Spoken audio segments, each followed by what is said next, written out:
pasada, ¿sí? Y, o sea, y después los otros temas vamos a ir, ¿sí? Sí, sí, no. Ahí justamente pregunta Karina, sí, la idea es, o sea, que más allá de las clases que nosotros tengamos, o sea, eh, siempre fue desde un principio esa. Ya les digo, mi idea fue que estas clases como soporte técnico las graba, o sea, que ustedes las tengan en la plataforma. Entonces, si no se puede eso, lo que vamos a hacer es igual, o sea, los power que nosotros tenemos, o sea, y los de aquí en adelante, todos los temas, o sea, vamos a ir subiendo clase a clase, ¿sí? Con el material bibliográfico correspondiente. Eso por un lado. Por ahí, o sea, hoy justo una de sus compañeras me avisó que yo no le subí el link, o sea, se me pasó, o sea, porque por ahí, o sea, en la otra materia, por ahí se ocupa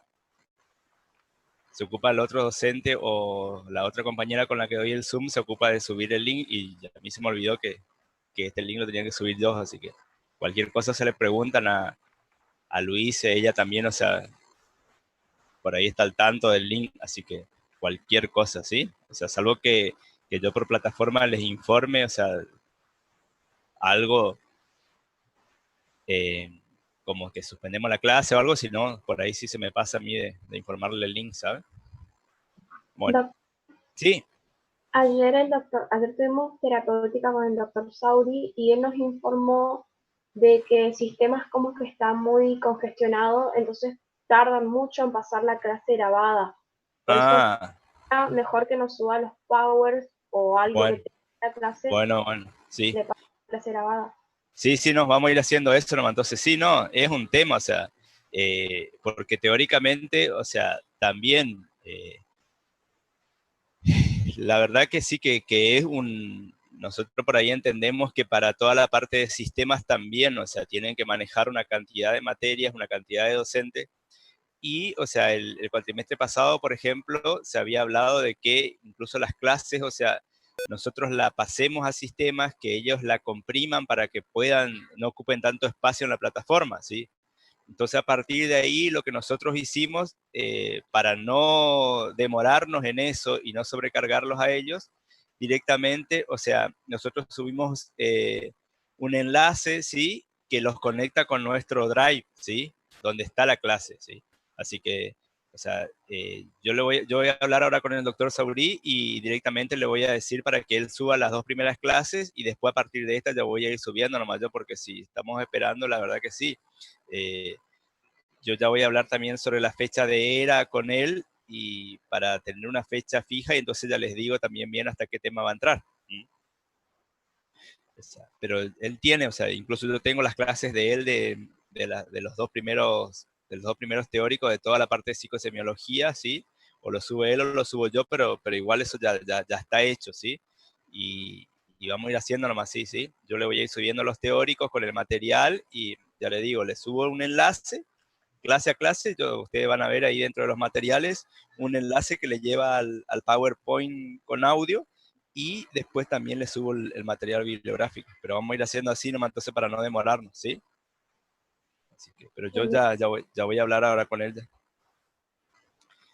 Entonces, vamos a partir de ahora, entonces empezamos ya con la parte de psiquiatría, o sea que vamos a empezar con los temas, ¿sí? Con las enfermedades psiquiátricas en sí.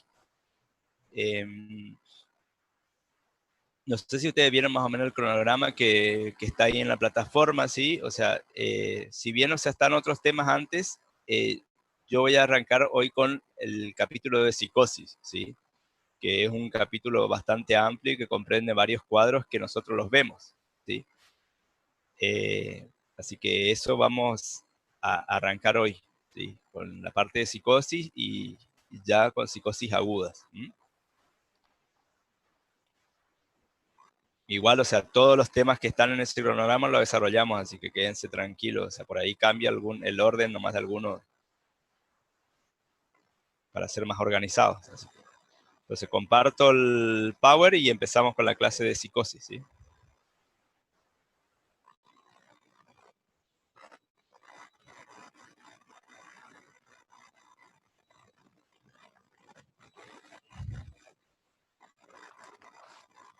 ¿Ven en pantalla? Sí, doctor. Sí, ¿Sí? Bien. sí, Bien. doctor. Bueno, yo la otra vez le comentaba, ¿sí? Que en los inicios de la psiquiatría, ¿sí? Y de todo lo que tiene que ver con las patologías mentales, las enfermedades se dividían en 2 o 3 grandes grupos, ¿sí? Uno de esos grandes grupos eran la psicosis, ¿sí? El otro grupo grande eran las neurosis, ¿sí? Y por otro lado, las perversiones, ¿sí? Que más o menos hablamos de eso cuando hablamos de juicio, ¿sí? ¿Qué diferencia importante es la que delimita o separa a las enfermedades mentales entre psicosis y neurosis? La conservación o no del juicio, ¿sí? Siempre que nosotros hablemos de psicosis, el juicio va a estar alterado, ¿sí? Esa es la condición fundamental. ¿Qué otra característica vamos a tener? ¿Sí? Que esa pérdida más o menos completa del sentido de realidad, o sea, del juicio, ¿sí? Va a llevar a las manifestaciones psicopatológicas específicas como los delirios, ¿sí? Serían las ideas delirantes de las que hablamos cuando hablamos de la psicosemiología o la psicopatología de las ideas, ¿sí? Entonces, ese mismo juicio alterado es el que va a condicionar la aparición de delirios. También otra característica importante es la presencia de alucinaciones. No en todos los cuadros psicóticos, pero sí en la mayoría de ellos, ¿sí? Y por otro lado va a haber un deterioro, ¿sí? O desorganización de las funciones del yo. O sea que toda la personalidad de alguna manera se va a ver comprometida, ¿sí? Entonces, esas son las características fundamentales de las psicosis. Dependiendo del tipo de psicosis, a medida que nosotros vayamos describiendo, vamos a ver qué, o sea, ¿por qué vamos a hablar de distintos cuadros dentro de la psicosis? Porque los delirios van a ser distintos, ¿sí? La presencia o no de alucinaciones, ¿sí? Y más que nada de la evolución. ¿Sí? Y cuánto compromete, cuánta desorganización de la personalidad se produce, ¿sí? ¿Se entiende hasta ahí?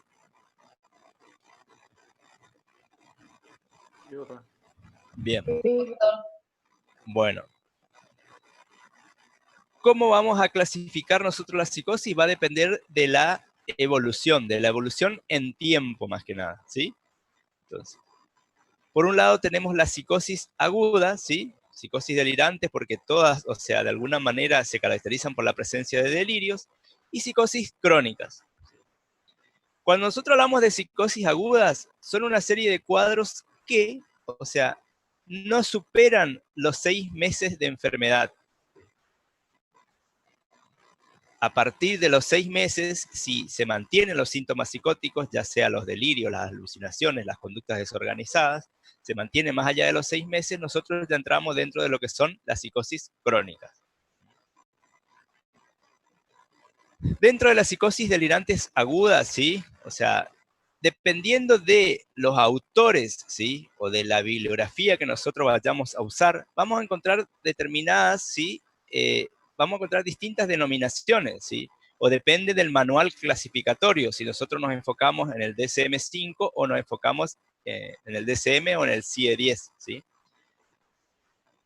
Entonces, todos estos cuadros agudos, entonces, se van a caracterizar porque no superan los 6 meses de enfermedad. Estas psicosis delirantes agudas eran conocidas como buffet delirante según la terminología francesa, ¿sí? Y dentro de todos estos cuadros agudos, según a su vez su evolución y según las características, ¿sí? Y según el autor o la escuela en la cual nosotros nos enfoquemos, van a haber de distintos tipos, ¿sí? Entonces podemos hablar de un trastorno psicótico breve, ¿sí? Un trastorno esquizofreniforme, trastorno esquizoafectivo, psicosis cicloides, y una forma particular de psicosis aguda que son las psicosis puerperales. Todas estas entran dentro de las agudas, o sea que ninguna tiene que superar los 6 meses para nosotros hacer este diagnóstico, ¿sí? Por ejemplo, ¿sí? Cuando nosotros hablamos de un trastorno psicótico breve, ¿sí? Que el CIE-10 lo nombra como trastorno psicótico breve y transitorio, la enfermedad no supera el mes, ¿sí? O sea que por eso es breve y transitorio, porque los síntomas al mes ya se resuelven, ¿sí? El trastorno esquizofreniforme, ¿sí? Es un trastorno, ¿sí? También psicótico agudo, muy similar a los síntomas de la esquizofrenia, pero que no supera en tiempo, ¿sí? Los 6 meses. Por eso entonces no llega a ser una esquizofrenia, que entra dentro de la psicosis crónica. El trastorno esquizoafectivo es otro cuadro también descrito dentro de la psicosis, que se caracteriza por una alteración tanto del ánimo, ¿sí? Como con la presencia de síntomas psicóticos, ¿sí? O sea, es un paciente que se ve afectado en ambos planos, ¿sí? Desde lo que es el ánimo y toda la personalidad. Por eso se mezclan, ¿sí? Las psicosis cicloides son también cuadros psicóticos agudos que se asemejan mucho a los anteriores, pero fueron descritos por una escuela en particular que es la escuela alemana, ¿sí? Y el autor que describe, o sea, es Leonard, ¿sí? Nosotros no vamos a hablar de estas psicosis, de estas formas particular de psicosis. ¿Por qué? Porque son, o sea, mucho más complejas, ¿sí? O sea, y al tratarse de una escuela alemana, ¿sí? O sea, si bien hay bibliografía, traducción, o sea, si la traducción al español muchas veces cambia, ¿sí? Y se vuelve muy compleja. Entonces vamos a enfocarnos más en algunas formas particulares, ¿sí? En cambio, cuando sí vamos a hablar de psicosis puerperal como un cuadro aparte, ¿sí? En otra clase. Doctor, Sí. dicha psicosis cicloides podría ser una psicosis que en transcurso de un año se presenta con intervalos de a cada dos meses, o sea, tiene el trastorno de 2 meses, se remite, tarda un tiempo más, 6 meses, un año, y presenta nuevamente. ¿Puede ser eso o no? No, o sea, lo que pasa es que la escuela alemana tiene una forma particular de dividir y clasificar las enfermedades mentales, ¿sí? Y habla de cuadros que tienen ciclicidad o no, ¿sí? Y dentro de esos cuadros que tienen cierta ciclicidad, ¿sí? También describe a lo que nosotros vemos como trastorno bipolar, y lo que ellos denominan psicosis maníaco-depresiva, ¿sí? Entonces va a depender de eso, ¿sí? Pero cicloide se refiere a que tiene sí cierta ciclicidad, como que los síntomas fluctúan, ¿sí? Como que puede haber cierta remisión y volver a presentarse el cuadro. Pero siempre, o sea, más que nada, en todas las psicosis agudas, ¿sí? El cuadro puede resolverse, puede remitir toda la sintomatología y en algún momento el paciente poder volver a presentar, ¿sí? ¿Qué es lo que caracteriza la psicosis aguda? Que entre cada descompensación, ¿sí? Hay una restitución ad integrum, ¿sí? O sea, que el paciente no deja ningún tipo de secuela, no deja ningún tipo de defecto a la enfermedad en el paciente, ¿sí? Por eso los alemanes hablan de una psicosis cicloide. Pero por eso yo no le quiero entrar a hablar porque es bastante complejo, o sea, ¿sí? En el más, o sea, eh, acá en Argentina se usa muy poco esa clasificación. Hay pocos médicos que se basan o se guían clínicamente por esa clasificación alemana, ¿sí? Por ejemplo, si alguna vez escuchan a un disertante del Hospital Moyano, hay disertantes en el Hospital Moyano que se guían mucho por esa clasificación, ¿sí? Pero en la medicina psiquiátrica en general no se usa, ¿sí?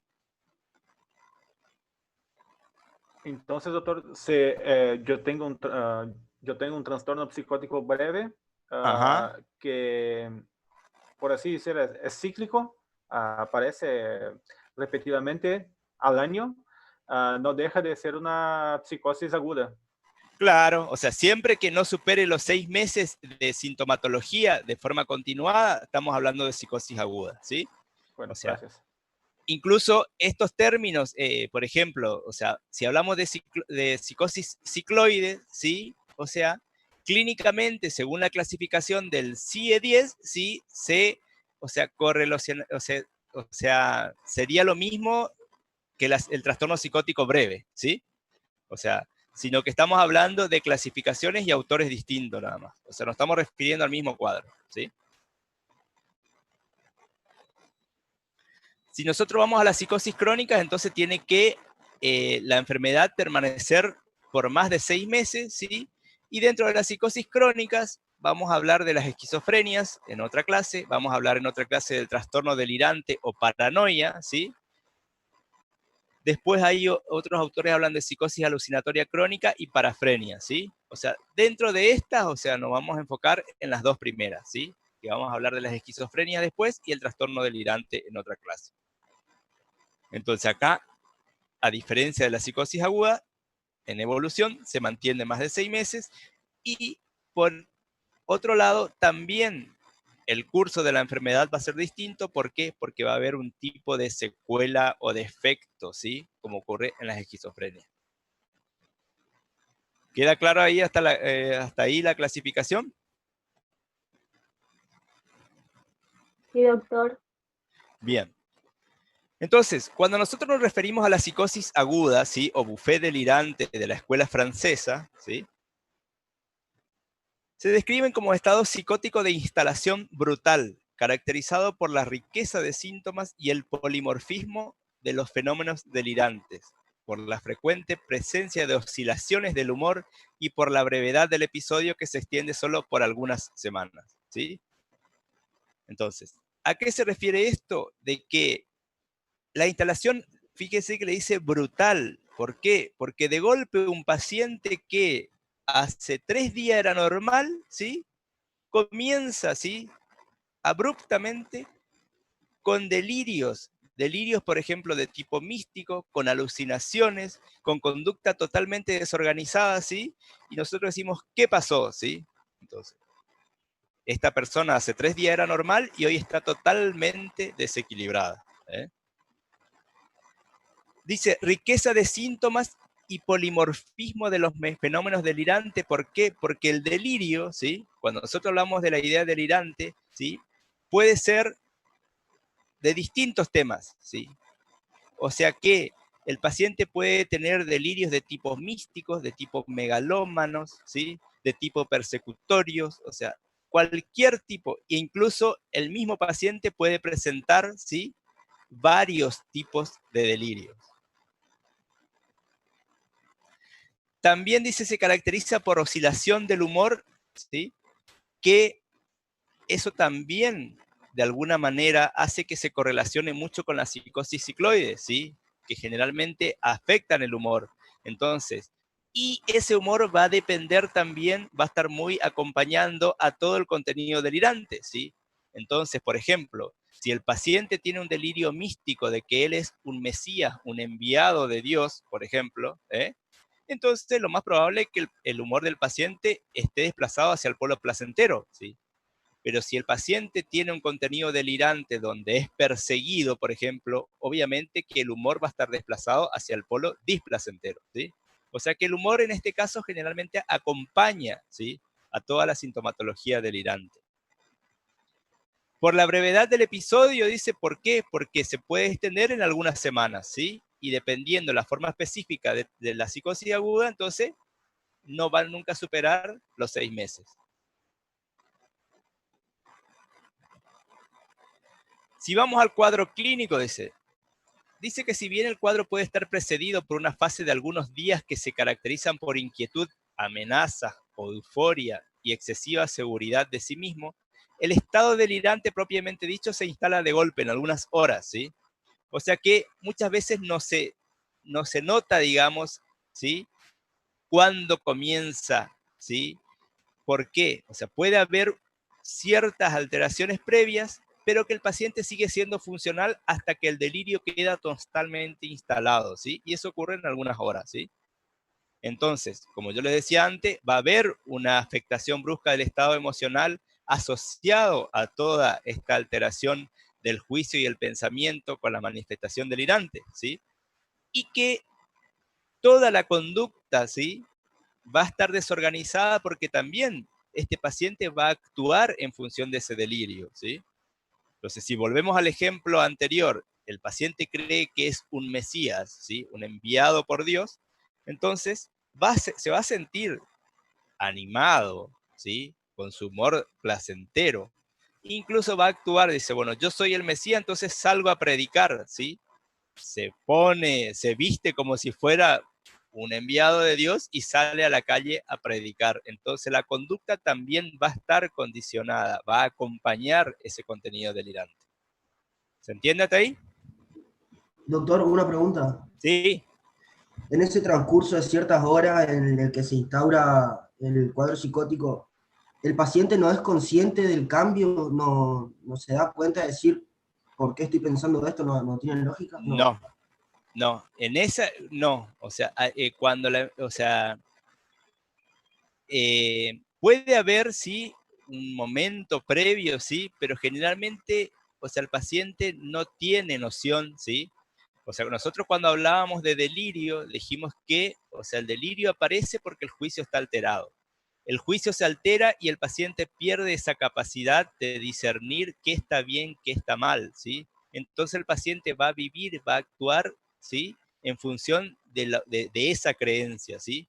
Porque el delirio para él es real, ¿sí? Entonces, y no tiene la capacidad, por más de que nosotros busquemos la forma de explicarle, bueno, no sos un Mesías, ¿eh? Sos fulano y no tenés poder como para hacer la función de Mesías, ¿sí? El paciente no. O sea, el paciente, o sea, está convencido de eso, ¿sí? Y eso es una característica del delirio, ¿sí? Que nosotros no lo podemos hacer cambiar de parecer, ¿sí? O sea, y su juicio alterado hace de que él actúe así y no va a cambiar ¿sí? No tiene la capacidad de decir, bueno, no, esto es incorrecto, ¿sí? Entonces el paciente pierde el contacto con la realidad ahí, ¿sí? ¿Queda claro? Sí, doc, muchas gracias. Bueno, ¿qué va a pasar? O sea, después esto va a cambiar, ¿sí? Que vamos a ver más adelante. Siguiendo con el cuadro clínico, dice que el delirio justamente se caracteriza por el polimorfismo de los temas, como yo le decía, ¿sí? Que puede tener delirio de tipo místico, megalómano, persecutorio, ¿sí? Del más variado tema que a ustedes les ocurra, ¿sí? Doctor, ¿sí? ¿Esto se podría explicar en los pacientes ancianos que tienen una deshidratación relativamente constante porque, bueno, van perdiendo su capacidad de tener sed y esas cosas? No. Ahí hablamos de delirium, que ya viene más adelante. ¿Sí? Ahí vamos, ahora al final terminamos esta introducción y ahí hacemos una comparación. ¿Sí? Dale, gracias. Entonces, el polimorfismo de los temas tiene que ver con eso. El polimorfismo de los mecanismos, ¿sí? ¿Cómo se producen los delirios? ¿Sí? Los delirios tienen varias formas de producción de cómo se originan, ¿sí? Que ahora cuando nosotros veamos trastorno delirante vamos a volver a hablar de delirio, de las distintas formas de cómo se producen, ¿sí? Dice que hay una ausencia de organización, o sea, nunca va a haber una coherencia, una lógica, ¿sí? Como todos los temas están mezclados, ¿sí? Entonces, o sea, toda la mente del paciente va a estar desorganizada. Y si toda la conducta de ese paciente acompaña a ese contenido delirante, entonces el paciente va a tener muchas conductas desorganizadas, ¿sí? Entonces, también es importante la intensidad con la que se impone a la conciencia del sujeto, ¿sí? O sea que, fíjense, acá viene lo que el compañero preguntaba, ¿sí? Que el paciente está convencido, esa es su realidad y va a vivir esa realidad, ¿sí? Y en ningún momento va a haber una obnubilación del nivel de conciencia, ¿eh? O sea que la conciencia se mantiene nítida, pero como el juicio está alterado, va a condicionar la aparición del delirio y de toda su conducta asociada con ese delirio. ¿Por qué es importante acá que no haya obnubilación? ¿Sí? Porque cuando empieza la recuperación, el paciente sí empieza a tomar conciencia, ¿sí? De qué le pasó.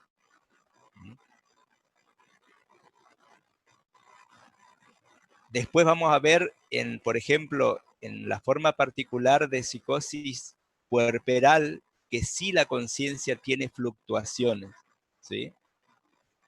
Entonces va a haber episodios de obnubilación donde la paciente no se va a acordar.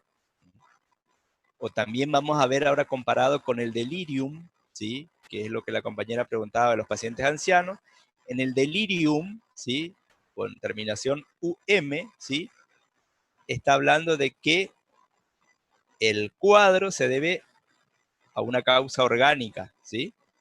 Y en ese caso hay obnubilación de la conciencia. Acá en la psicosis, en esta psicosis aguda, no, ¿sí? ¿Qué otra característica tenemos? Sí, preguntaban algo. Eso quiere decir que en la intensidad con la que se va a imponer en la conciencia del sujeto, la persona va a estar totalmente convencida de eso en ese momento, pero después, una vez que pase ese delirio o esa psicosis, el paciente no se va a acordar de lo que vivió, de lo que pasó. Se va a acordar ¿Sí? porque Ok. no hay obnubilación, ¿sí? Siempre que no haya una obnubilación, una disminución del campo de la conciencia, va a haber registro de memoria, ¿sí? ¿Ya? Entonces, esa es una característica importante de la psicosis aguda, ¿sí? Y después lo otro que dice es la alta frecuencia con que el delirio es actuado, que yo le decía, dice que lleva a conductas bizarras o conductas desorganizadas. ¿Por qué? Porque el paciente va a actuar en función de lo que cree, de su convicción, ¿sí?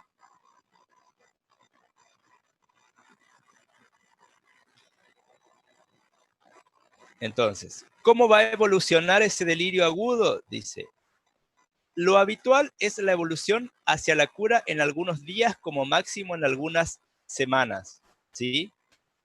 Y lo más importante, ay, perdón.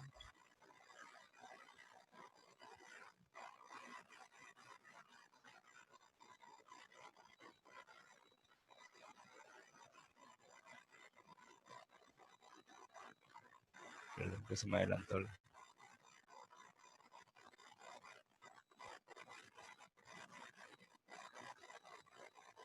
Entonces, en algunas semanas, y lo más importante esto, la restitución ad integrum de la personalidad, ¿sí? Una vez que toda la sintomatología remite, el paciente vuelve a ser el mismo que era antes, o sea, normal queda, ¿eh? Dice, la cura puede ser veloz o progresiva. El enfermo logra criticar el delirio y recordarlo con bastante claridad, ¿sí? Entonces, ¿a qué se debe esto? A que, como no hubo obnubilación de la conciencia, ¿sí? El paciente registró eso, ¿sí? Y se va a acordar. Entonces, el paciente dice, o sea, incluso, o sea, después de cuando el paciente se empieza a recuperar, ustedes le preguntan, ¿qué te pasó? ¿Sí? No importa cuán desorganizado estuvo el paciente, ¿sí? El paciente se va a acordar, ¿sí? Pero ¿qué pasa? Muchas veces le cuesta hablar, ¿por qué? Porque imagínense para una mente, ¿sí? De una persona normal, ¿sí? Entender que en su cabeza, ¿sí? Pensaba que era un Mesías, ¿sí? O pensaba que estaba siendo perseguido y lo querían secuestrar, ¿sí? Entonces muchas veces le cuesta hablar, sí critica porque se da cuenta, sí, yo estaba errado, ¿eh? Y lo puede recordar con bastante claridad justamente porque no había una obnubilación de la conciencia. Esto de no poder hablarlo muchas veces genera mucha angustia, ¿sí? ¿Por qué? Porque imagínense, o sea, el paciente ya sano y sin ningún tipo de secuelas, ¿sí? Entonces el paciente se angustia mucho porque dice, ¿qué me pasó? ¿Sí? ¿Qué pasó en mi cabeza para yo estar tan desequilibrado? ¿Eh? Doctor, le hago una pregunta ¿Sí? con respecto a eso. O sea, si el paciente toma conciencia de ese desequilibrio que él está teniendo, ¿sí? De ese delirio, ¿estamos de acuerdo? Y Cuando, cuando vuelve a su sí. No. Toma conciencia, pero cuando ya empieza el cuadro a remitir. O sea, mientras está instalado el cuadro con el delirio, con las alucinaciones, las conductas desorganizadas, no. Cuando el cuadro empieza a remitir, ahí el paciente empieza, ¿sí?, a tomar conciencia. A darse cuenta lo que le sucedió. Ahora, yo me planteo lo siguiente. Cuando el paciente está bajo ese delirio, él no puede, no puede darse cuenta de decir, yo estoy bajo esto y lo tengo que remitir. O sea, él no puede controlar esa situación. Puede. Ahí su juicio está totalmente condicionado. No puede, ¿sí? No hay forma, por más que él se dé cuenta. No hay forma, no, porque en ese momento no se da cuenta. Cuando el cuadro está con todo el delirio y toda la desorganización, no se da cuenta. Él recién empieza a darse cuenta cuando el cuadro empieza a remitir, ¿sí? Que por lo general ya es con tratamiento. ¿Por qué? Porque imagínense, ¿sí? Imagínense para las familias, ¿sí?, un paciente que 3 días antes era normal y que comienza con todo este tipo de ideas delirantes, con conductas desorganizadas, que no duerme, que si uno quiere contradecirlo se pone agresivo, ¿sí? Entonces, obviamente que lo más común es que lo lleven a la consulta, ¿sí? Entonces, o sea que mientras está en el estado delirante, él tiene una obnubilación. No hay obnubilación. Para nada, ni en el momento de su delirio. No. Por eso después puede recordar. O sea, pero ahí está muy alterado el juicio, entonces no puede discernir lo correcto de lo incorrecto, ¿sí? La conciencia está conservada, pero el juicio está totalmente alterado, ¿sí? ¿Queda claro? Sí, queda claro. Bueno, entonces sí. Sí. Entonces sería que este cuadro sería como un intercalado, una psicosis con una neurosis, y de vuelta cuando se repite el cuadro otra psicosis. No, lo que pasa es que, o sea, para nosotros hablar de psicosis y neurosis, ¿sí?, nosotros tenemos que hablar de una estructura de esa personalidad, ¿sí? Entonces, un paciente que tiene psicosis, ¿sí?, nunca va a tener una estructura neurótica, ¿sí? O sea, entonces que el paciente se estabiliza, ¿sí? Pero si nosotros tenemos que ir más a fondo a estudiar la estructura de ese paciente, siempre va a tener una estructura psicótica, ¿sí? ¿Ah? O sea, lo mismo, un paciente que tiene un trastorno de ansiedad, ¿sí?, es un neurótico. Tiene una estructura neurótica y nunca va a tener síntomas psicóticos, ¿sí? Entonces, si ustedes tienen algún trastorno de ansiedad, quédense tranquilos que nunca van a tener una psicosis, ¿sí? Porque tiene que ver con una estructura previa. ¿Se queda claro eso? Entonces, sí, gracias. En estos cuadros agudos, el paciente tiene, ¿sí?, un episodio psicótico agudo, ¿sí?, tiene una restitución ad integrum, ¿sí? O sea, el paciente se estabiliza, pero su estructura no es neurótica, ¿sí? No deja de ser psicótica, solo que está estabilizado y sin secuelas. ¿Está? Entonces, cuando el paciente empieza a recuperarse y empieza a recordar, ¿sí?, más allá de eso, al paciente le cuesta hablar, ¿sí?, le cuesta expresar lo que vivió. Muchas veces, o sea, ustedes tienen que preguntarle, o sea, si ustedes ven al paciente que está angustiado, ¿sí?, que no sabe, que no entiende lo que le pasó, entonces ustedes le preguntan, o sea, si está angustiado, es casi den por sentado que el paciente tuvo una psicosis aguda, ¿sí? Eso es de buen pronóstico, ¿sí? ¿Por qué? Porque nos dice que el paciente se va a terminar de recuperar y que no va a quedar ningún tipo de secuela. Para el paciente no deja de ser displacentero, ¿sí? Porque esta angustia muchas veces hay que tratarla también. ¿Sí? Muchas veces, por ejemplo, o sea, yo lo que trato de preguntar de forma indirecta al paciente, ¿sí? Si algo sintió que le pasaba algo en la cabeza, o sea, y trato de explicarle, o sea, que es algo que es pasajero, ¿sí? Justamente por eso, porque puede darse cuenta él, puede criticar ese delirio, puede recordar, más allá de que no lo pueda expresar verbalmente, ¿sí? Doctor, ¿y eso podría ser un brote psicótico? Claro, eso serían los brotes psicóticos, solo que hablamos de una evolución aguda, ¿sí? Sí. Una Sí, consulta, profesor. Sí, ¿Un paciente que presenta estas crisis agudas puede avanzar y tener un episodio crónico? eso es lo que dice ahí. Si la cura no se logra a corto plazo, la evolución es más tórpida hacia formas esquizofrénicas, dice, ¿sí? O sea, si el paciente no se cura, ¿sí? Y pasa los 6 meses, lo más probable es que, o sea, estemos hablando de una esquizofrenia que entra dentro de las psicosis crónicas y no de una psicosis aguda, ¿sí? Pero, o sea, es bien típico, ¿sí? O sea, bien característico las psicosis agudas por esto, porque el paciente cuando empieza a remitir, el paciente, o sea, puede criticar, darse cuenta de lo que le pasaba en su cabeza, ¿sí? De lo errado que estaba y la angustia, ¿sí?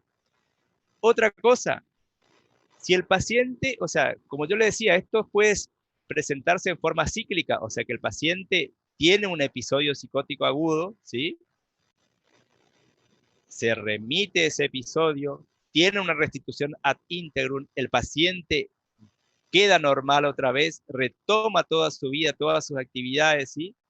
Y pasan, por ejemplo, 1 año o 2, ¿sí? Y el paciente vuelve a presentar otro episodio psicótico, ¿sí?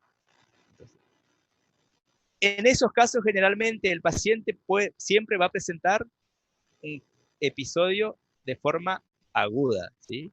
No es que un paciente va a tener un episodio agudo y después va a tener una esquizofrenia, ¿sí? Si hay una remisión con restitución ad integrum, ¿sí? Y pasado un tiempo el paciente vuelve a presentar otro episodio, ¿sí? Entonces, lo más probable es que estemos ante otro episodio psicótico agudo, ¿sí? Y que se va a resolver también de igual manera. Obviamente que a medida que el paciente tiene más episodios a lo largo de su vida, ¿sí? Por ahí un segundo o tercer episodio no se resuelve tan rápido como el primero, ¿sí? Póngale, el primer episodio psicótico agudo se resolvió en 1 mes, ¿sí? A lo mejor el segundo le llevará 1 mes y medio para resolverse, ¿sí? Pero siempre va a haber una restitución ad integrum. ¿Sí? Doctor, y en ¿Sí? ese caso, después del primer episodio, ¿no se puede medicar al paciente para evitar que tenga otro rebrote? No, no está demostrado, ¿sí? No está demostrado si realmente es efectivo, ¿sí? Imagínense que, o sea, primero, que estamos hablando de un paciente que se recupera totalmente, no queda ningún tipo de secuelas, ¿sí? Entonces el paciente también tiene cierta resistencia. ¿Para qué? Si yo ya no tengo ningún tipo de malestar más allá de que, o sea, algunos autores consideran, sí, tenemos una dosis de mantenimiento, aunque sea, para evitar, ¿sí? Pero no está totalmente demostrado si eso va a prevenir un episodio, ¿sí? A futuro. ¿Qué pasa? Otra cosa también es que en los cuadros psicóticos agudos están muy remarcados y son importantes los factores estresantes, ¿sí? O sea que aún estando con medicación de forma preventiva, ante una situación estresante para el paciente, puede volver a presentar igual otro episodio psicótico agudo, ¿sí? ¿Queda claro? Sí, doctor, gracias. Doctor, O sea, una pregunta. Entonces, la medicación, no entendí con respecto al tratamiento farmacológico, ¿sí? Lo que trataríamos, o sea, nosotros lo medicamos farmacológicamente para que esos episodios traten de extenderse en el tiempo, o sea, que no se repitan tan frecuentemente. ¿Ese sería el efecto de la medicación? no, el tratamiento acá es, o sea, cuando el paciente consulta y está con toda la sintomatología, los delirios, las alucinaciones, la conducta desorganizada, ¿sí? Nosotros lo que tenemos que hacer es eso, ¿sí? El paciente lo más probable es que esté sin dormir, ¿sí? Que esté totalmente perseguido, entonces que esté con episodios de excitación psicomotriz, entonces lo que yo tengo que hacer, el tratamiento, el objetivo es, en ese momento es mitigar la sintomatología, ¿sí? Solo en el momento de la situación. Ahí. Una vez que el Nada. cuadro empieza a remitir, ¿sí? yo puedo ir ajustando la medicación y decir, bueno, más, el paciente mismo, los familiares mismos se dan cuenta, ¿sí? De que resulta que cuando el paciente estaba con toda la sintomatología florida, ¿sí? Yo le indiqué un esquema. Cuando el paciente empieza a recuperarse, ¿sí? Dice, el paciente resulta que duerme todo el día, está muy sedado, ¿sí? Entonces yo digo, bueno, el paciente se está recuperando, ya no es necesaria tanta medicación, empiezo a ajustar la medicación. Pasan 2 o 3 semanas, 4, ¿sí? El paciente se recupera totalmente, ¿sí? Entonces, o sea, yo ahí tengo que hacer psicoeducación y decir, fue un episodio psicótico agudo, porque el paciente se acuerda de todo, el paciente se angustió, entonces fue un episodio psicótico agudo, ¿tá? Entonces ahí plantearle al paciente, ¿tá? El paciente ahora se recuperó, y sobre todo a los familiares, se recuperó y no va a quedar ningún tipo de secuela, ¿sí? Pero eso no quita de que no vuelva a tener un episodio similar, ¿sí? Ante una determinada situación estresante. Plantearle de que, o sea, es la decisión del paciente que por lo general no continúa medicándose, ¿sí? ¿Por qué? Porque el paciente tiene una restitución total. Entonces, generalmente el paciente ya deja la medicación, ¿sí? Pero tampoco está demostrado de que si nosotros mantenemos una dosis baja como de mantenimiento, prevenga un episodio a futuro, ¿sí? ¿Queda claro? Sí, sí, doctor, perfecto. Bien. Entonces, ¿cómo vamos a enfocar ese tratamiento? ¿Sí? O sea, generalmente va a requerir hospitalización, porque imagínense un cuadro que se instala abruptamente con una desorganización muy marcada, ¿sí? Entonces, es muchas veces difícil contenerlo, ¿sí? Al paciente en el seno de la familia. Entonces, es considerado como una urgencia psiquiátrica porque el paciente puede presentarse con excitación psicomotriz. Entonces, hasta que se estabilice la medicación, puede requerir, ¿sí?, horas o días de internación. ¿Cuál va a ser el esquema psicofarmacológico de base? Primero que nada, antipsicóticos, ¿sí? Nosotros estamos hablando de, o sea, cuadros y pacientes que por lo general inician la primera vez con un episodio psicótico, entonces yo tengo que recurrir a medicaciones que sean lo menos dañinas para el paciente, ¿sí? Entonces, dentro de los antipsicóticos tenemos dos tipos, típicos y atípicos, ¿sí? O antipsicóticos de primera generación o segunda generación. Los típicos tienen efectos adversos, ¿sí?, que son mucho más molestos y que mucho más difíciles de controlar. Incluso un efecto adverso muy peligroso, ¿sí? Entonces, o sea, obviamente yo voy a recurrir a antipsicóticos atípicos, ¿sí?, que sus efectos adversos no son tan dañinos para el paciente. Dentro de eso, por ejemplo, la olanzapina, ¿sí?, que viene en presentación intramuscular y presentación vía oral, puede ser risperidona, puede ser quetiapina, ¿sí? Obviamente que si yo no dispongo de antipsicóticos atípicos, porque en cuestión económica también hay una gran diferencia, ¿sí? O si el paciente no tiene recursos para llegar a obtener antipsicóticos atípicos, no me queda otra que recurrir a los típicos, ¿sí? Dentro de los típicos, por ejemplo, están el haloperidol, la levomepromacina, ¿sí? ¿Ah? Si no tiene accesibilidad a los atípicos o si no hay respuesta a los atípicos, entonces ahí sí recurrimos a los típicos, ¿sí?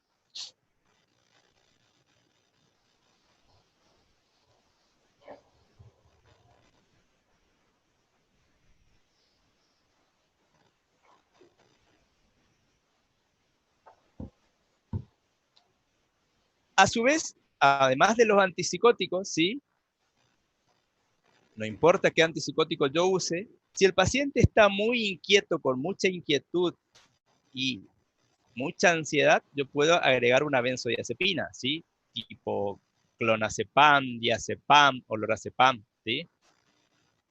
que en las primeras horas yo lo puedo hacer también vía parenteral intramuscular y después pasarlo a vía oral si el paciente no tiene inconveniente en tomar la medicación.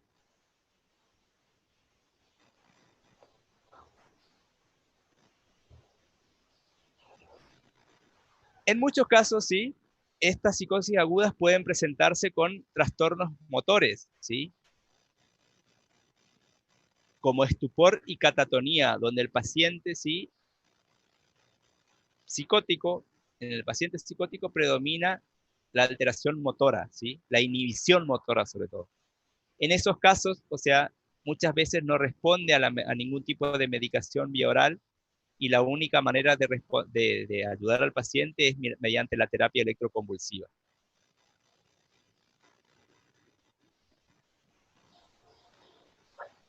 También puede usar algún antirrecurrencial o estabilizador del ánimo, ¿sí?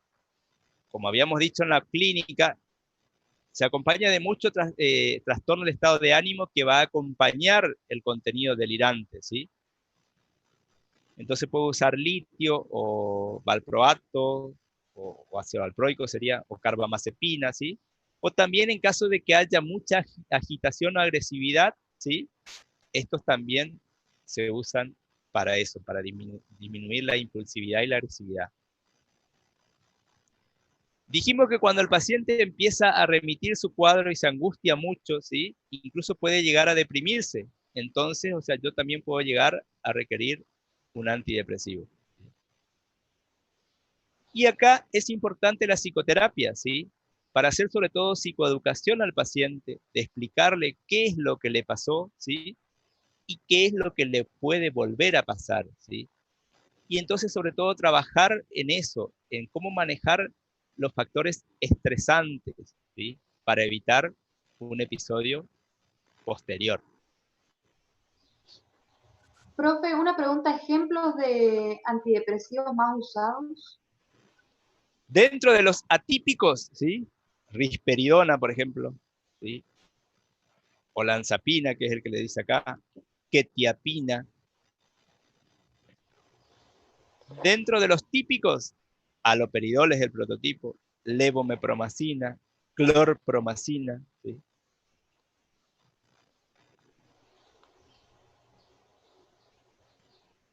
¿Queda claro hasta ahí?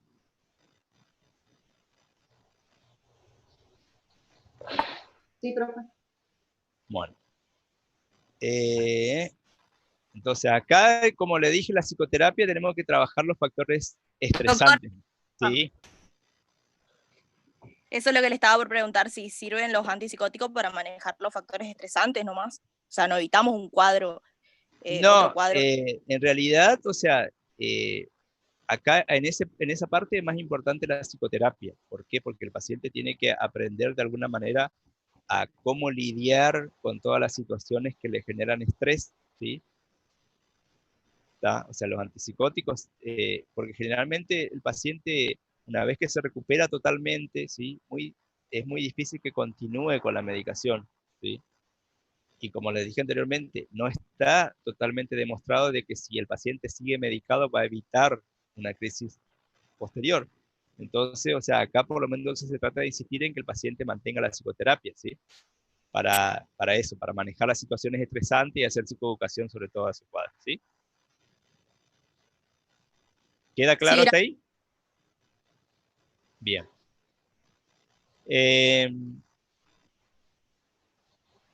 Les comento un caso, por ejemplo, ¿sí? Yo tengo un paciente, ¿sí? Que debe tener 25 años. Él hizo su primer episodio psicótico hace 3 años, ¿sí? Comenzó, o sea, a tener así conductas totalmente desorganizadas. O sea, siempre fue poco sociable él, ¿sí? Empezó a sentirse como que le molestaban, que los vecinos le cuestionaban. Entonces empezó con todo un delirio de tipo persecutorio. Ya no dormía, ¿sí? Al principio no quería tomar la medicación. Cuando los padres le querían dar la medicación se ponía agresivo. hasta que, bueno, empezó a hacer efecto la medicación y empezó a mejorar, el paciente tuvo una restitución total ad íntegra.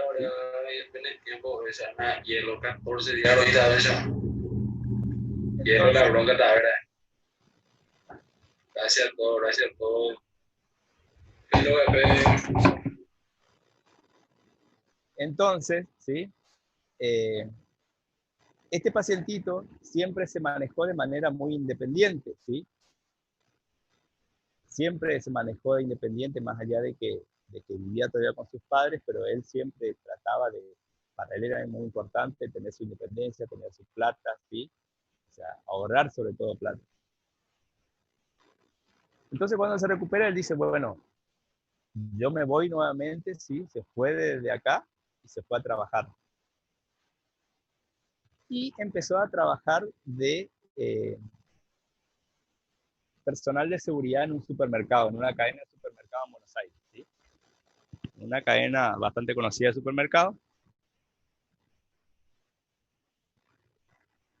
Y el paciente, o sea, siempre se preocupaba mucho, o sea, por el hecho de ahorrar, de no gastar la plata, ¿sí? Entonces, fíjense que él no tuvo mejor idea que, o sea, empezar a hacer horas extras, ¿sí? Vivía solo en una pensión, entonces como no le gustaba relacionarse, ¿sí?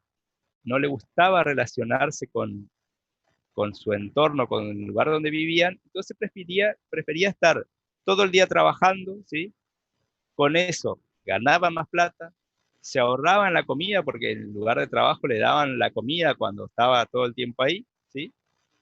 Entonces como que eso le encajaba a él, ¿sí? Esa misma situación, o sea, como que ya empezó de a poquito a afectarlo. Un día al supermercado, ¿sí? O a la empresa de seguridad se le ocurre hacer un simulacro, ¿sí? De robo dentro del supermercado, ¿sí? Obviamente él ya un poquito sacado, a la persona que, o sea, que hacía de ladrón teóricamente, ¿sí? Él actuó como si fuera real el caso, ¿sí? Y resulta que ya se puso un poco agresivo con el supuesto ladrón, el que hacía de ladrón, ¿sí? Entonces ahí como que empezaron a ver algo raro. En ese forcejeo se rompe el brazo, se fractura el brazo, ¿sí? Entonces, desde la empresa le dicen, bueno, tenés que hacer reposo, ¿sí? No vas a venir a trabajar durante tantos días. Y eso terminó de detonar, ¿sí? Un nuevo episodio. Él tenía que estar solo, encerrado en su casa, porque no se relacionaba con nadie, no iba al trabajo, ¿sí? Y ahí se descompensó nuevamente, ¿sí? Obviamente, con todo el cuadro otra vez, los delirios, las alucinaciones, el insomnio, la excitación psicomotriz, ¿sí? Entonces los padres van a buscarlo otra vez, vuelven a hacer tratamiento, ¿sí? Vuelven a hacer tratamiento y el paciente nuevamente se recupera, ¿sí? Pero fíjense cómo, o sea, lo que yo hoy le decía, la estructura está, ¿sí? La estructura psicótica de él está, entonces, ante un determinado factor estresante, ¿sí? Como, o sea, él no puede resolverlo, ¿sí? ¿Queda claro hasta ahí? Sí, doctor. Bien. Una pregunta. Sí. Yo tengo percibido que la cuarentena tiene hecho mucho de esto, detonar gatillos de psicosis. Ajá. Una pregunta, ¿se puede evolucionar un paciente con psicosis aguda a un estadio crónico? Y si sí, ¿existe alguna tasa, alguna probabilidad que se demuestre? No, es raro, es raro. O sea, el paciente que tiene episodios psicóticos agudos, por lo general, siempre va a tener descompensaciones con episodios de tipo agudo, ¿sí? Que se resuelven con restitución ad íntegro, ¿sí? O sea, obviamente que cuando nosotros hablamos de la psicosis crónica tipo esquizofrenia, ¿sí? Es un cuadro de evolución crónica, ¿sí? Que puede tener episodios agudos, ¿sí? Entonces, eso es lo que tenemos que diferenciar. Que entre crisis y crisis, en el delirio agudo, o en la psicosis aguda, hay una restitución total. En cambio, cuando estamos hablando de una psicosis crónica, ¿sí? El paciente, hablamos de episodio de descompensación, cuando está la sintomatología florida, y el paciente se compensa, pero el paciente en las psicosis crónicas nunca vuelve a ser el mismo. Siempre va a haber un defecto, ¿sí? Un residuo de la enfermedad, ¿sí? El paciente no vuelve a ser el mismo. No es como este pacientito que yo le digo que se recuperó y él volvió a trabajar, ¿sí? El paciente esquizofrénico se recupera, se compensa, pero no retoma su vida, ¿sí? ¿Está? Gracias, doctor. Vamos.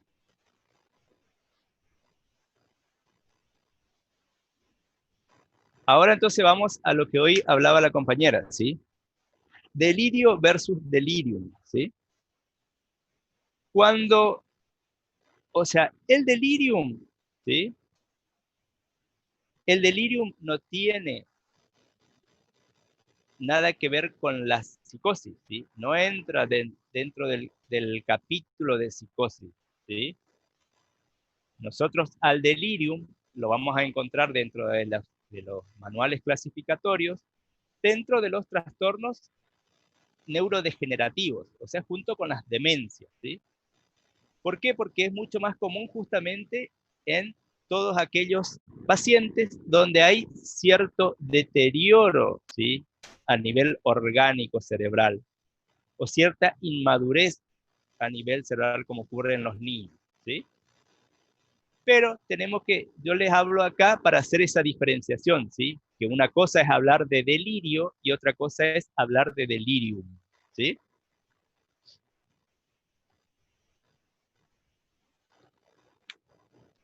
El delirium, ¿sí? Es también conocido como estado confusional agudo, psicosis tóxica, síndrome cerebral agudo o encefalopatía metabólica, ¿sí? Es un cuadro orgánico cerebral, ¿sí? Descrito dentro de los trastornos cognitivos, según el DSM-5, ¿sí? Junto con las demencias que están también dentro de los trastornos cognitivos. Es un estado fluctuante de rápido desarrollo caracterizado por disminución del estado de alerta, o sea que hay una alteración del nivel de conciencia, ¿sí? Nosotros dijimos que en las psicosis agudas no había una alteración del nivel de conciencia. En el delirium sí. La principal función psíquica alterada en el delirium es la conciencia. Esa disminución del estado o del nivel de conciencia lleva a una afectación en la orientación. Nosotros cuando vimos psicosemiología dijimos que la orientación dependía exclusivamente de la conciencia. Entonces el paciente va a estar desorientado, se va a alterar la atención, la memoria, la percepción. Al alterarse la percepción puede haber alteraciones como por ejemplo las alucinosis, que son bastante comunes, ¿sí? Puede haber alucinaciones, ilusiones, y las habilidades visoespaciales, o sea, el paciente pierde realidad, ¿sí? Del tiempo y el espacio, y también el lenguaje puede estar totalmente desorganizado. La intensidad y los síntomas tienden a fluctuar a lo largo del día, ¿sí? Por lo general, en horas de la tarde, los síntomas se acentúan mucho más, ¿sí? Y esa acentuación tiene que ver porque ese nivel de conciencia también es fluctuante. La mayor parte de los deliriums derivan de procesos patológicos que inician fuera del sistema nervioso central, ¿sí? Entonces, siempre que nosotros hablemos de delirium, hay otro cuadro orgánico que lo está desencadenando, ¿sí? Pero ¿qué pasa? Estamos ante un cerebro, ¿sí? Inmaduro o deteriorado, ¿sí? Que de alguna manera se ve afectado de manera tóxica, ¿sí? Por ejemplo, ¿sí? Incluyen trastornos endocrinos, infecciones, toxicidad o abstinencia de sustancias, deficiencia vitamínica, fiebre, enfermedad hepática, renal, venenos, efectos de intervenciones quirúrgicas, ¿sí? Pueden ser los más variados, ¿sí? Por ejemplo, una hiperglucemia o una hipoglucemia puede generar un delirio, un hipertiroidismo, un hipotiroidismo. En los niños, por ejemplo, mucho más común, un estado febril puede generar un delirio, ¿sí? O sea, ustedes por todo el mecanismo fisiopatológico, ¿sí? Saben que la fiebre va a liberar distintas toxinas a nivel sanguíneo, ¿sí? Entonces, un adulto normal, ¿sí? Puede metabolizar, puede eliminar, ¿sí? Todo eso. Hoy la compañera decía, un abuelito deshidratado. Sí, por ejemplo, un abuelito, ¿sí? Que la mayoría de los pacientes ancianos están polimedicados, ¿sí? Con que no se hidrate bien, ¿sí? Puede generar un delirio. ¿Por qué? Porque normalmente, o sea, si el paciente está bien hidratado, sus riñones funcionan normalmente, entonces todos los restos del medicamento, que muchas veces tienen efecto tóxico, se eliminan por riñón. Pero si el paciente se deshidrata, eso no elimina, todo queda en el torrente sanguíneo y va a repercutir a nivel cerebral. Por eso es que muchas veces simula ser un cuadro psiquiátrico, pero que en realidad es un cuadro orgánico que está generando síntomas a nivel mental. ¿Queda claro? ¿Mm? Entonces es común que, por ejemplo, que un abuelito que es normal, ¿sí? Se interne por una neumopatía, ¿sí? Está internado porque está recibiendo antibióticos, porque está con una neumonía. Y resulta que al tercer día de internación el paciente empieza a inquietarse, que se arranca la vía porque dice que hay bichos que caminan sobre sus sábanas, ¿sí? Él entra al familiar y no le desconoce, dicen que es un extraño que viene a molestarlo, ¿sí? Entonces, o sea, ¿qué pasó? Es un cuadro agudo, ¿sí? Porque era un abuelito normal, ¿sí? Que todo ese cuadro infeccioso está repercutiendo a nivel cerebral. Entonces, ¿qué hago ahí yo? Entonces yo digo, no, esto no es una demencia, porque generalmente dicen, no, es un abuelito demenciado, pero no sé, un abuelito no se demencia de un día para el otro, ¿sí? No se demencia en cuestión de horas como ocurre en el delirio. Una demencia es un proceso crónico y evolutivo, ¿sí? E irreversible. A diferencia de un delirium que es agudo y es reversible, ¿sí? ¿Por qué? ¿Cómo yo voy a revertir el delirium? Tratando el cuadro de base que lo desencadena, ¿sí? Entonces, si el abuelito está deshidratado, lo hidrato. Si el abuelito está polimedicado, trato de rever su medicación.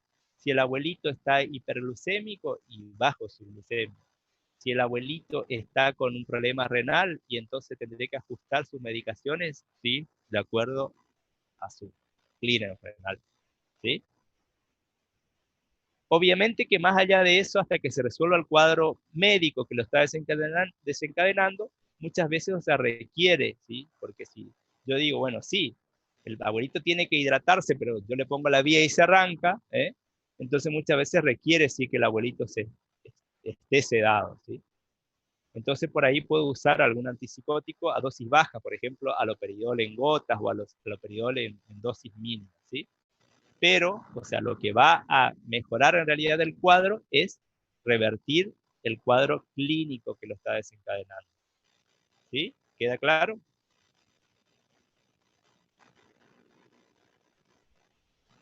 Dice, el delirio, perdón. Una pregunta, ¿puede considerarse como algo normal dentro del cuadro? Como por ejemplo una persona que va a terapia y le pasa ese hecho, después sale de ahí, vuelve como, o sea, no puede volver a tener un cuadro parecido. No sé Sí, si o sea, sí, puede volver a tener un cuadro similar porque, o sea, si tuvo una vez, nos está diciendo que su cerebro es susceptible, es mucho más susceptible, ¿sí? Entonces, o sea, lo que hay que justamente tratar de evitar es esto, ¿sí? O sea, hay que ver primero cuál es la situación que desencadenó eso. Si fue una deshidratación, entonces explicar, ¿sí? Al paciente o al familiar, mirá, no se tiene que deshidratar porque la deshidratación es lo que le desencadena esto, ¿sí? O sea, puede volver a presentar porque ya nos está hablando de que es un cerebro susceptible, ¿sí? ¿Ah? Gracias. Según ciertos cálculos, dice hasta la mitad de los pacientes ancianos hospitalizados desarrolla delirium, o sea que es bastante frecuente en las interacciones de los pacientes ancianos, ¿sí? Es más frecuente en niños y ancianos, ¿sí? Como yo le decía, en el niño ese cerebro está inmaduro y en el anciano ese cerebro está deteriorado, ¿sí? También es muy común que en un paciente anciano con demencia, ¿sí? Presente un delirium, ¿sí? Por ejemplo, ¿sí?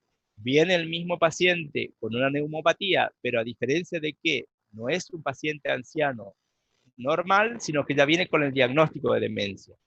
Yo le digo, en las demencias, el cuadro es evolutivo, ¿sí?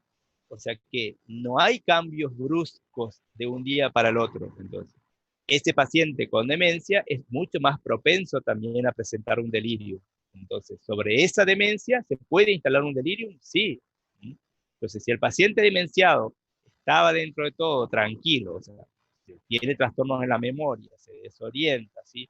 Pero resulta que se interna o está con un proceso febril y comienza con alucinaciones, agresividad, ¿sí? Que no duerme, está muy inquieto, entonces yo digo, no, o sea, la demencia no cambia así de un día para el otro. ¿Mm? ¿Queda claro?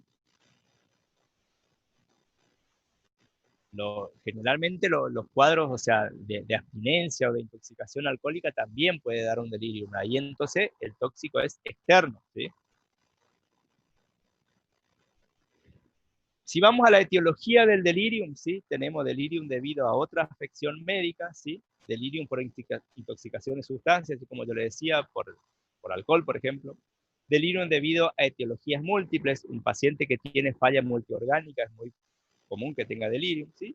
O otros delirium que no están especificados, ¿sí? Esto según la clasificación. Si vamos a las formas clínicas, ¿sí? O sea, según el nivel de actividad, ¿sí?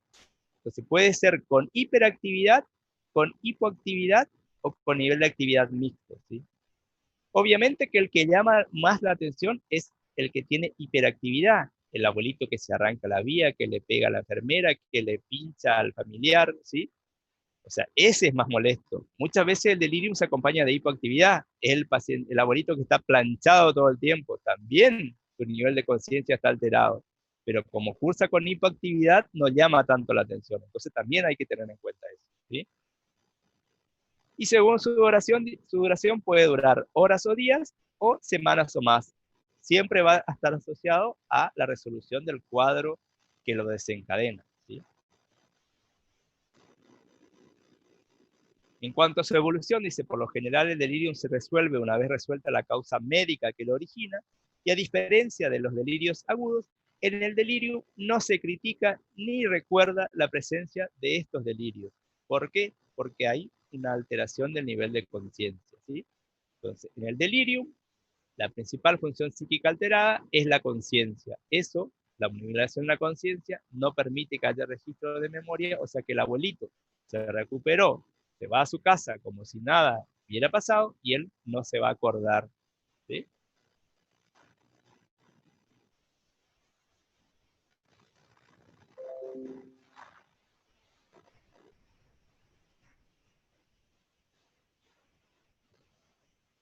¿Alguna duda hasta ahí? Doctor, ¿un ejemplo de delirium puede ser la encefalopatía hepática? Sí, en ese caso, sí. Encefalopatía hepática es un delirio, ¿sí? Porque tenemos o sea, ¿qué pasa? Te está diciendo que hay un cuadro, ¿sí? Que es mental, pero de origen hepático, ¿sí? Entonces, o sea, el hígado, o sea, lo que hace es metabolizar todos los tóxicos del cuerpo, entonces, al estar alterado la función del hígado, entonces todos esos toxoides quedan dando vuelta en el torrente sanguíneo y van a ir a repercutir sobre el cerebro, ¿sí? Gracias. De nada. ¿Estamos entonces? ¿Hasta ahí queda claro? ¿Alguna duda? Doctor, ¿el delirium también podría ser producida por una abstinencia alcohólica? ¿Las Sí, abstinencias producen?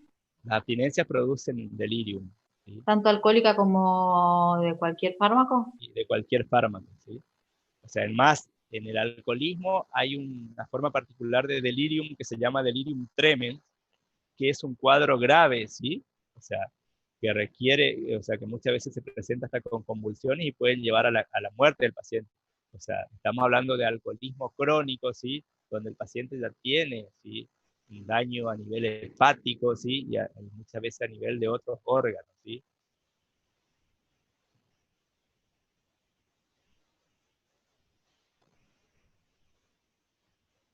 ¿Alguna otra Gracias, duda? doctor. Doctor, otra pregunta. Esto de la parte de psiquiatría también sacamos del libro que nos habían pasado, de la punta que nos habían pasado. No, el Marietán tiene todo solo semiología psiquiátrica, ¿sí? Esto, delirium, yo le voy a ir subiendo a la plataforma, ¿sí? Yo el material le voy a ir subiendo a la plataforma de cada tema que vamos dando, ¿sí? Porque usamos varios autores, digamos, ¿sí? Todo lo que es esto, delirium, ¿sí? Lo pueden leer del DSM-5, ¿sí? ¿Tienen el DSM-5? Creo que está subido a la plataforma. Fíjense en los trastornos cognitivos o neurocognitivos, ¿sí? Está delirium, ¿sí? Esto es del DSM-5, delirium. Sí, creo que está, sí está en la plataforma porque yo lo había subido. Y psicosis aguda, ¿sí?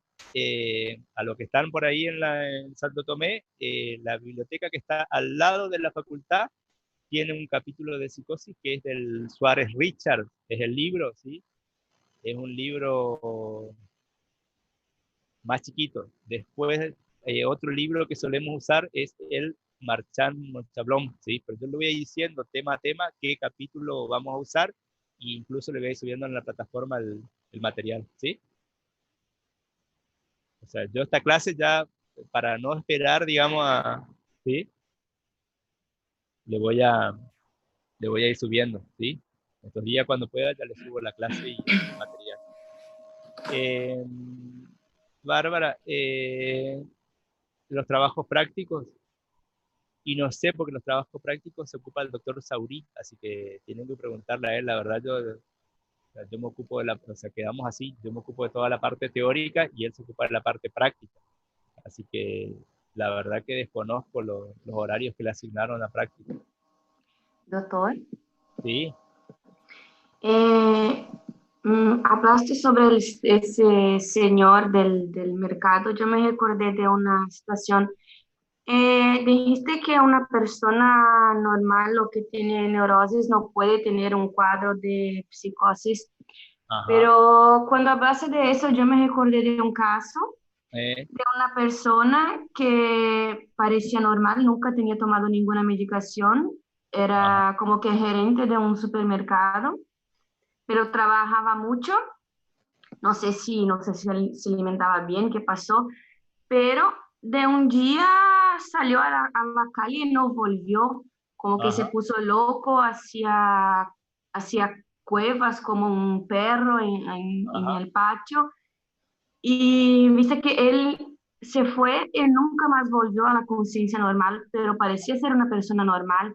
Entonces, ¿cómo se sabe si la persona tiene la predisposición o no, o si va a ser agudo o crónico?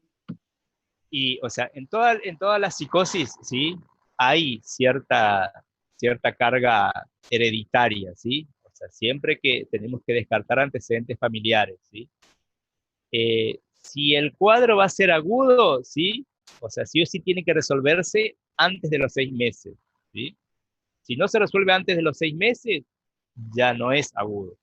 ¿Sí? Y más allá de que tiene estas características, o sea, de que el paciente, por ejemplo, si se angustia en algún momento de esta evolución, entonces yo digo, el paciente se da cuenta de alguna manera de lo que le pasa, ¿sí? En cambio, si el paciente vive en su mundo, ¿sí? Y se desconecta totalmente de la realidad y nunca más vuelve a esa realidad, entonces yo digo, es una psicosis crónica, ¿sí? En cuanto a esto, o sea, eh, tiene que ver en realidad, o sea, cuando nosotros hablamos de neuróticos, ¿sí? O sea, cuando nosotros hablamos de neuróticos, si bien solemos decir, bueno, las personas, los normales somos neuróticos, ¿sí? Pero ahí yo me refiero más a la cuestión de estructura, ¿sí? Tenemos cierta estructura, ¿sí? De nosotros, o sea, de que si esa estructura de alguna manera se desequilibra, ¿sí? Iremos hacia uno o hacia otro lado, ¿sí? Entonces, esa estructura puede tener una base psicótica o una base neurótica, ¿sí? Entonces, una estructura neurótica nunca va a desencadenar una psicosis, ¿sí? ¿Tá? A eso me refiero. ¿Tá? Y en este caso que vos decís, o sea, lo más probable es que sí, el paciente si bien ahí hubo un factor estresante, ¿sí? Pero si él nunca más retomó a su normalidad, entonces ya eso nos está hablando de una psicosis crónica, ¿sí? En la psicosis aguda siempre va a haber una restricción ad íntegro. O sea, él rompió su estructura y fue directamente a la psicosis, no pasó por la neurosis, ¿eso? Claro, claro, o sea, en realidad tenía la estructura psicótica, no estaba manifestada. ¿Eh? Ah, está bien, entendí. Gracias.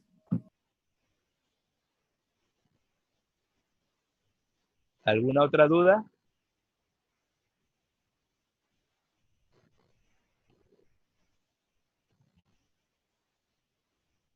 ¿Estamos entonces? ¿Damos por terminado hoy?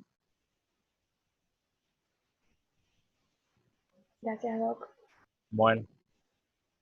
Cualquier cosa ahí, o sea, Bárbara me escribió hoy, o Luis, cualquier cosa me hacen acordar, cualquier duda les manda un mensajito a ella, ¿sí?